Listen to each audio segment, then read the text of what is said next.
My name's Sam Vitez. I'm from the southwest of England, from a little village called East Budleigh. About 6 years ago, I bought a 1982 Nissan Datsun 280ZX T-top. She was originally like grey-green and I painted her yellow. And I shared this car with my best friend Jerome and we called it Nancy, and she was gorgeous. And so my ex-girlfriend that I was with, my partner, she would drive it and she would always, I could always tell when she was driving Nancy because I'd get in Nancy and she just wasn't happy, you know. I was like, it's all right, it's fine. And it sounds really daft, but you just had to drive her really just how it was. And when you did, she just went so good. And so my ex, this is one night, our relationship was kind of falling apart at the time. And she calls me up at 4 in the morning and I had to be at work at 6, I was a mechanic. And she said that I had to come and fix Nancy. She had let this girl that she blatantly had a huge crush on, some artist that she worked with, drive the car, who didn't even know how to drive a stick shift, on like fucking Hollywood Boulevard. Yeah, and I don't know, it was so frustrating and shitty. It made me feel extra kind of stupid and angry that I had to go over and fix my own car that she had just given to some other girl to drive, just to kind of impress her. So the best friend that I had brought the car with, he had moved to like Montreal and then he was in New York. And so soon afterwards, I went to go and visit him. And we were drinking at this bar, 10 Below, I think it's called.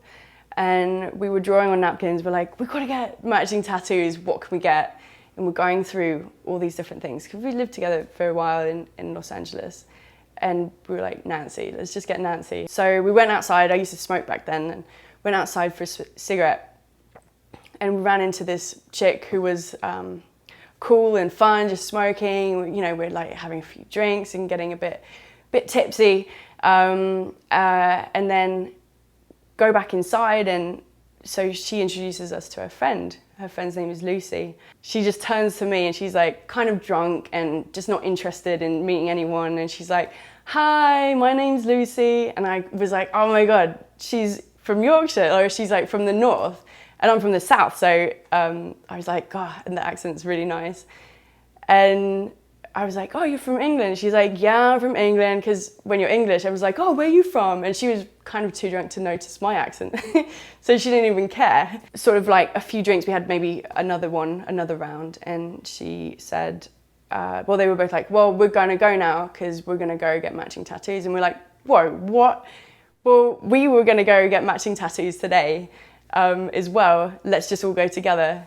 So we all just, you know, hung out, drank some more, went and found this place on like St. Mark's or something, went upstairs and like choosing what we wanted, like the fonts and stuff. But it was such a good night, and we went and got food, and we were probably up till about 6 in the morning, just all of us. We were probably from about 2 in the afternoon to 6 in the morning, just all 4 of us just hanging out, 2 sets of best friends. It was really sweet with our little tattoos. We were downstairs in like this underground like basement thing, which I feel like was right underneath the tattoo place. Lucy went over to the bar, and then I like went up next to her and I just started, I guess, hitting on her quite intensely. She was straight, so she had never been with a girl before. And I was like, I really want to take you home, is what I said. Maybe some other stuff that I'm not going to repeat, but and she was like, no, you know, I'm straight, you know, I don't even like girls. And I was like, oh, okay, worth a shot. So we went and had food, and I went to the loo and then came out, and Lucy's like, right, you're coming home with me. And then I was like, whoa, really? So, and then I was like, well, is this the right thing? You know, I'd never been disloyal to my partner who was back in LA. And I kind of made my mind up in the cab and was just like, that's it then. I can't I can't be with this woman anymore. I made the decision to leave her in the cab, really, on the way back to Lucy's house. It was really hard for me, leaving my partner, my life and everything, not really knowing where I was going, and I definitely went through some bad parts. And you know, Lucy and I would see each other probably like once a month, maybe 3 times every 2 months, and we would break up, we would get back together, we'd break up, get back together, you know, become exclusive, and then just, you know, open it up again.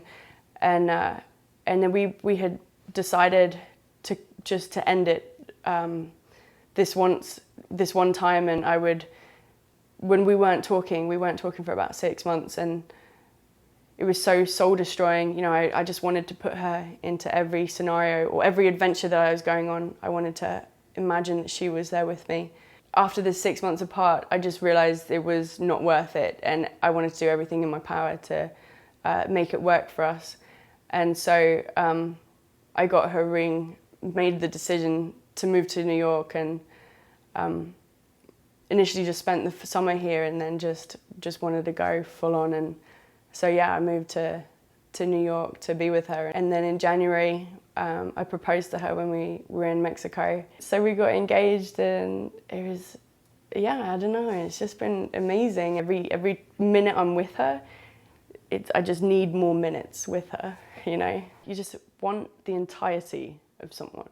And with her, I just want all of her, more of her, all the time. And I think being married to her would just be such a peaceful bliss.